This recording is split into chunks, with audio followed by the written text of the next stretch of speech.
शेतकरी मित्रांनो, आज आपण सायाला आलो गिरीभाऊच्या शेती. भाऊनं या गव्हाला आपल्याला ड्रिचिंगसाठी जे सनेज कंपनीचे प्रोडक्ट वापरले होते, त्यांच्याकडूनच आपण जाणून घेऊया की त्यांनी कोण्या पद्धतीने सुरुवातीपासून आतापर्यंत फवारणीसाठी पण कोणते कोणते प्रोडक्ट वापरले आणि काय रिझल्ट आहे. तुमचं नाव भाऊ?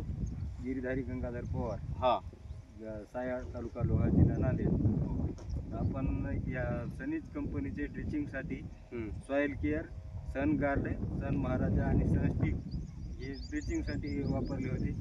आणि आता ह्या फवारणीमध्ये एक फवारणी आता केली, याच्यामध्ये सनशील्ड, सन बूस्ट, सन स्टिक आणि सन मॅजिक या फवारणी. तीनचे फवारणी करून घेतलेली. आता कसं आहे आपलं सुरुवातीपासून तर गव्हाच्या मध्ये काय बदल काय आता चांगली आता आहे ती सध्याच्या सारखी चांगली ग्रोथ आहे याची.